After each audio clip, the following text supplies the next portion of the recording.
Boeing 707, the plane that launched Boeing's jet age. Boeing did not build the first commercial jet. That was the British de Havilland Comet, which entered service in 1952 but suffered catastrophic metal fatigue failures that grounded the entire fleet. Boeing took a different path. In 1954, the company rolled out the 367-80, nicknamed the Dash 80, a prototype funded entirely with Boeing's own money. It was a $16 million gamble. The bet paid off. Pan American World Airways ordered 20 707-120s, and the aircraft entered service on October 26, 1958, flying New York to Paris. 4 Pratt & Whitney JT3C turbojet engines pushed it to cruising speeds around 600 miles per hour, roughly twice as fast as the piston airliners it replaced. It seated up to 189 passengers. A transatlantic crossing that once took 12 hours by propeller now took about 7. Boeing built 865 of them, plus another 154 of the closely related 720 variant. The 707 did not just compete with the Comet, it buried it. Airlines worldwide adopted the 707 as the standard long-range jetliner. Qantas, BOACTWA, American, everybody wanted one. Later variants like the Dash 320 Intercontinental added range for true global service. The aircraft's basic fuselage cross-section, wing sweep, and potted engine layout became the template for nearly every Boeing commercial jet that followed. Military and government derivatives like the KC-135 tanker, the E-3 Sentry AWACS, and the VC-137 Air Force One extended the airframe's legacy far beyond airlines. The last 707 in commercial passenger service did not retire until the early 2010s, over 50 years after the type entered service. Boeing 727, Boeing's only trijet. It debuted in February 1963 as a short to medium-range complement to the 707, designed specifically to serve smaller airports with shorter runways that the 707 could not reach. 3 Pratt & Whitney JT8D engines were mounted at the rear of the fuselage. The T-tail configuration kept the engines clear of the wing, and the aircraft featured an advanced triple-slotted flap system that gave it remarkably steep approach angles and short-field performance. It could operate from runways as short as 4,500 feet. Airlines loved it. Passengers flying into places like LaGuardia, Kai Tak in Hong Kong, or high-altitude airports in South America relied on the 727 for decades. Boeing built over 1,800 of them between 1963 and 1984, making it one of the most produced jetliners of its era. Noise regulations eventually caught up with the rear-mounted JT-8Ds, and by the 1990s, the 727 was being retired from passenger service. But many were converted to freighters, and a handful remain flying cargo routes to this day. Boeing 737 Original and Classic. The best-selling commercial jetliner in history started as Boeing's smallest. Launched in 1965 and entering service with Lufthansa on February 10, 1968, the original 737-100 was a short-haul, twin-engine narrow-body designed to fill a gap below the 727. Only 30 of the Dash 100 were built. The slightly stretched 737-200 sold far better and became the workhorse of regional and domestic carriers worldwide. Both variants used the Pratt & Whitney JT8D engines mounted in slim nacelles tucked tight under the wing, a design choice driven by the 737's unusually low ground clearance. That low stance, which was designed for easy ground servicing without jet bridges, would influence every 737 variant for the next 6 decades. In 1984, Boeing introduced the classic generation, the 737-300, -400, and -500. These swapped the JT-8Ds for CFM56 high-bypass turbofans. The new engines were quieter, more fuel-efficient, and gave the 737 a modern competitive edge. But the CFM56 was wider than the JT-8D, so Boeing gave the nacelles a distinctive flattened bottom to maintain ground clearance. The Classics sold over 1,900 units. By this point, the 737 program had crossed a threshold. It was no longer just a small regional jet. It was the backbone of short to medium-haul flying globally. Boeing 737NG, the next generation. Introduced in the mid-90s as Boeing's direct answer to the Airbus A320 family, the NG series consisting of the 737-600, 700, 800, and 900 was a thorough redesign built on the same fuselage. Boeing gave it a completely new wing plus blended winglets that reduced drag and extended range. A glass cockpit replaced the analog instruments of the Classic. The CFM56-7B engines were further refined for better fuel burn and lower emissions. The Dash 800 became the dominant variant, seating around 162 passengers in a two-class layout and covering routes up to 3,100 nautical miles. Nearly 7,000 NGs were delivered before production shifted in 2019. For 2 decades, the NG was the global default for short-haul flying. Boeing 737 MAX, the fourth generation of the 737 and the most controversial. Its first flight was on January 29, 2016. Service entry came in May 2017 with Malindo Air. Boeing re-engined the NG airframe with CFM International LEAP 1B engines, which were larger and even more fuel efficient. The bigger engines required repositioning the nacelles slightly forward and higher on the wing, which altered the aircraft's pitch characteristics. To compensate, Boeing introduced the infamous MCAS system to push the nose down in certain flight conditions to make the MAX handle like the previous 737s so that pilots wouldn't need additional training. On October 29, 2018, Lion Air Flight 610 crashed into the Java Sea, and on March 10, 2019, Ethiopian Airlines Flight 302 crashed shortly after takeoff. Both accidents killed all 346 people on board. Investigations revealed that the MCAS, triggered by faulty angle of attack sensor data, repeatedly pushed the nose down while pilots fought to regain control. The MAX was grounded worldwide on March 13, 2019. It remained grounded for 20 months, the longest commercial aircraft grounding in history. Boeing redesigned the MCAS, added redundancies, and updated pilot training requirements. Regulators recertified the aircraft beginning in late 2020. As of early 2026, over 2,200 MAXs have been delivered across the MAX 7, 8, 9, and 10 variants, with thousands more on order. The program survived, but it permanently changed how the industry views Boeing's engineering culture. Boeing 747, the queen of the skies. Pan Am's Juan Trippe asked Boeing to build an aircraft twice the size of anything flying, and Boeing delivered. The 747 first flew on February 9, 1969, and entered service with Pan Am on January 22, 1970, on the New York to London route. It was the first widebody airliner and the first partial double-deck design. The upper deck hump became the most iconic silhouette in commercial aviation. 4 Pratt & Whitney JT9D engines, each producing around 43,500 pounds of thrust, powered the original 747-100. It could carry over 366 passengers in a typical 3-class configuration, or more than 550 in a high-density layout. The economics were transformative. The 747 slashed the cost per seat mile, making international air travel affordable for the middle class for the first time. Mass tourism as we know it, package holidays to distant continents, affordable transatlantic fares, is largely a product of the 747's capacity revolution. Boeing built over 1,500 units across the Dash 100, 200, 300, 400, and SP variants. The 400, introduced in 1989, added winglets, a 2-crew glass cockpit replacing the flight engineer, and extended range of up to 7,260 nautical miles. For 3 decades, the 747 was the undisputed queen of long-haul routes. Heads of state flew on it. NASA carried the space shuttle on one. It was and remains the most culturally significant commercial aircraft ever built. Boeing had to construct an entire new factory to build it, and it still remains the largest building in the world. The 747 SP was a shortened variant with ultra-long range, capable of flying non-stop from New York to Tokyo. Pan Am's financial struggles in the 1970s nearly killed the program early, but the 747 outlived Pan Am by decades. Boeing 757, the narrow body that flew wide-body routes.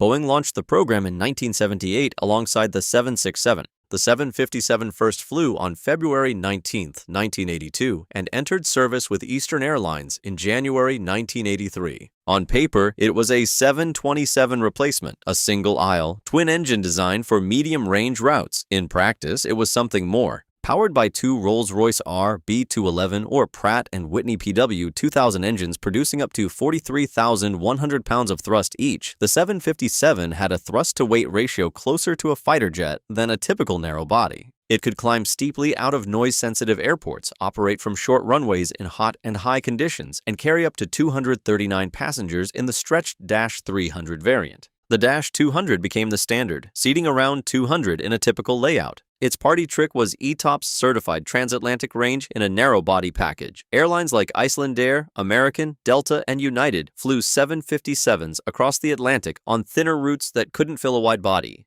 Exactly 1,050 were built before production ended in October 2004. Boeing never built a direct replacement. Many airlines still operate 757s today because nothing else combines its range, payload, and runway performance in a single-aisle airframe. Boeing studied a 757 replacement, internally called the new midsize airplane, for years but never launched the program. Airbus has no direct equivalent either. The closest options, the A321XLR, cover some of the same routes but cannot match the 757's full payload range combination. Pilots who fly them tend to love them. The 757 has a reputation as one of the best handling Boeing jets ever built. Boeing 767, Boeing's first widebody twinjet. It flew for the first time on September 26, 1981, and entered service with United Airlines in September 1982. Developed in parallel with the 757, the two aircraft shared a common cockpit-type rating, allowing pilots to fly both with minimal additional training, a cost-saving feature that airlines highly valued. The 767 was a mid-size wide body with a 7-abreast economy layout and 2 aisles designed for medium to long-haul routes. Its defining moment came in 1985 when Trans World Airlines received the first ETOPS 120 certification for the 767-200, allowing twin-engine aircraft to fly routes up to 120 minutes from the nearest diversion airport.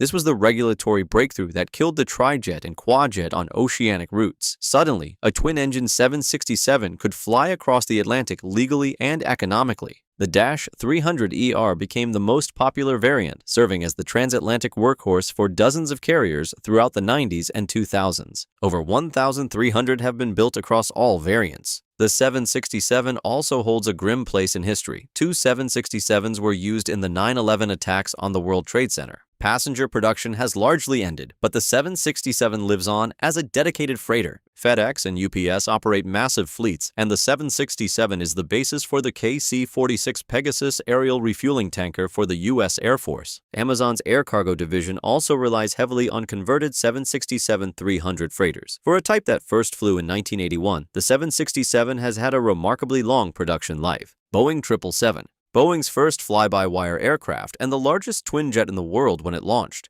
The program started in October 1990 with an unprecedented approach. Boeing invited airlines, including United, All Nippon Airways, British Airways, and Japan Airlines, to participate directly in the design process. The result was an aircraft shaped by operator feedback from day one. First flight came on June 12, 1994. United began service on June 7, 1995. The 777 was powered by the GE90 Pratt & Whitney PW4000 or Rolls-Royce Trent 800, producing 90,000 pounds of thrust. The GE90, developed for the 300ER variant, remains the most powerful commercial jet engine ever built, producing 115,300 pounds of thrust. The aircraft featured a cabin layout seating 9 abreast in economy with generous seat widths. Range on the Dash 200LR reached 8,555 nautical miles, making it capable of virtually any city pair on the planet. Over 1,700 units have been delivered. The 777-300ER became the definitive long-haul widebody of the 2010s, replacing aging 747-400s on premium international routes. Reliability rates consistently exceeded 99% dispatch. It was, by most measures, the most successful widebody program in aviation history. Emirates alone operates over 140 of them, the largest 777 fleet in the world. The aircraft also found a second life in the cargo market, with Boeing offering a 777 freighter variant based on the Dash 200LR airframe. The 777 proved that a twin-engine widebody could do everything a 4-engine jet could do, but for less money, with fewer engines to maintain, and with better fuel burn per seat.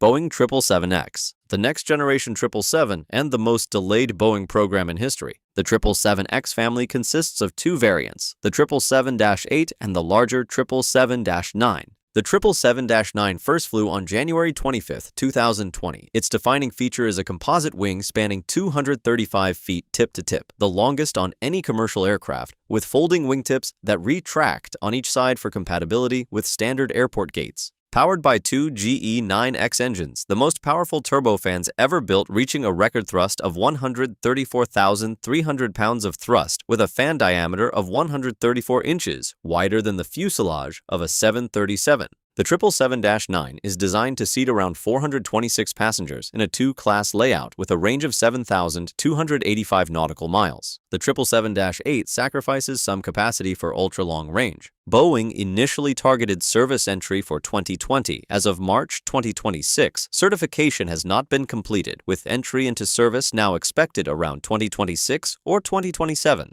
The delays stem from structural testing issues, engine certification timelines, and increased regulatory scrutiny in the post-737 MAX era. Emirates, Lufthansa, Cathay Pacific, Qatar Airways, and Singapore Airlines are among the launch customers. When it finally enters service, the 777X will be the largest and most fuel-efficient twin-engine commercial aircraft ever built. Boeing 787 Dreamliner, a revolution in materials. The 787 was the first commercial airliner built primarily from composite materials, including a one-piece carbon fiber reinforced polymer fuselage barrel. Boeing launched the program in 2004. First flight was December 15, 2009. All Nippon Airways began service on October 26, 2011. The composites allowed a higher cabin pressurization equivalent to 6,000 feet versus the typical 8,000 feet, larger windows with electrochromic dimming instead of pull-down shades, and higher humidity levels. Passengers noticed. The 787 cabin genuinely reduced jet lag and improved comfort on long flights. 3 variants entered production. The Dash 8 seating around 242 passengers with a range of 7,305 nautical miles, the Stretch Dash 9 at 296 passengers, and the further Stretch Dash 10 at 336 passengers. 2 engine options were offered, the GE-NX and the Rolls-Royce Trent 1000. Fuel efficiency improved roughly 20% over the 767 it was designed to replace. Airlines used the 787 to open new long-haul point-to-point routes that could not sustain a larger aircraft, places like Austin to London or Perth to Paris. Over 1,250 have been delivered. The program suffered severe early production issues, including a battery fire that grounded the fleet for 3 months in 2013. Boeing outsourced major sections to partners in Japan, Italy, South Carolina, and elsewhere, with final assembly in Everett, Washington, and later a second line in North Charleston, South Carolina. That supply chain model caused years of delays and cost overruns. The original 2008 delivery target slipped by more than 3 years. But once production stabilized, the 787 became one of Boeing's strongest sellers. Boeing 747-8, the final chapter of the Queen. Launched in 2005, the 747-8 stretched the iconic fuselage by 18.3 feet, making it the longest commercial airliner in the world. 2 variants were offered, the Dash 8i for passengers, seating up to 467 in a 3-class configuration, and the Dash 8F freighter. Power came from 4 GE-NX-2B67 engines, the same core architecture as the 787's GE-NX, paired with raked wingtips replacing the Dash 400's winglets. Boeing claimed a 16% improvement in fuel efficiency per seat and significantly lower noise levels compared to the 747-400.